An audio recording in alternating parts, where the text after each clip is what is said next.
যে কথাটি বলতেছিলাম যে কোরআন শিক্ষার সম্পর্কে, আসুন আমরা প্রত্যেকেই নিজে কোরআন শিখি এবং ছেলে মেয়েদেরকে কোরআনের শিক্ষায় শিক্ষিত করি, কোরআনের শিক্ষায় শিক্ষিত করি। আজকে আপনার বাবা মারা গেছে, আপনার বাবা মারা গেছে, আমি জানাজা পড়লাম, আমার এতটা কষ্ট লাগবে না। আপনার বাবা দুনিয়াতে বিদায় হয়ে চলে গেছে, আপনার বাবার কবরের পাশে নিয়ে আমাকে দোয়া করাবে, আমার এতটা কষ্ট লাগবে না। আপনি যখন আপনার বাবার যখন জানাজা পড়াইবেন, যখন আল্লাহু আকবার যখন বলবেন, আপনার শরীরটা কাঁপতে থাকবে।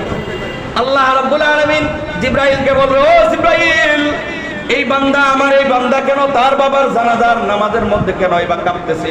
জিবরাইল ডাক দিয়ে বলবেন, আল্লাহ, তার বাবার শরীরের রক্ত তার শরীরের মধ্যে আছে, তার বাবার সমস্ত ইতিহাস তার চোখের সামনে ভেসে গেছে। ছোটবেলায় তার বাবা তাকে কি আদর করত, তার সাথে কি ব্যবহার করত, সব কিছু এখন ভেসে গেছে। আল্লাহ রাব্বুল আলামিন বলেন, ও আমার ফেরেশতা, তোমরা সাক্ষী থাকো, এই বয়টার কারণে আমি আল্লাহ রাব্বুল আলামিন তার বাবার সমস্ত গুনাহকে মাফ করে দিলাম। সুবহানাল্লাহ।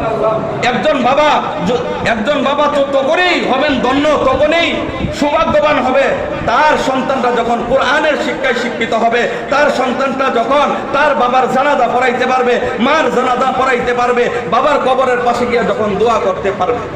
আরেকটি ঘটনা বলতেছি, একজন তবলিগী একজন লোক, একটা কারগুজারি, 1 মিনিট শুনাইতেছি, অনেক বড় একজন ইঞ্জিনিয়ার, সে কখনো আগে নামাজ পড়তো না, কোনো এক কারণে তবলিগে গিয়ে তার ভিতরে এমন ভয় চলে আসছে, তখন সে খালি শুধু কান্না করে যে আমি কি করলাম, আমার জীবনে আমি কি করলাম, আমার সন্তানকে একটাও আমি মানুষ বানাইতে পারলাম না, আমিও মানুষ হতে পারলাম না, আমার সন্তানকেও আমি মানুষ বানাইতে পারলাম না। সাথে সাথে তিনি আয়সা একজন হুজুরকে তিনি আইনা তিনি নিজেও কোরআন পড়লেন এবং তার 2টা সন্তান বড় ইঞ্জিনিয়ার, তাদেরকেও কোরআনের হাফেজ বানাইলেন। ছোট একটা ছেলে আছে, এই ছেলেটাকেও তিনি কোরআনের হাফেজ বানাই দিলেন। এই কারণে যখন আমাদের ভিতরে এখন চলে আসছে দিন সম্পর্কে আমরা জানি, এই কারণে আসুন নিজেরাও কোরআন পড়ি, নিজেদের ছেলে মেয়েদেরকেও আমরা কোরআন শিক্ষা দেই।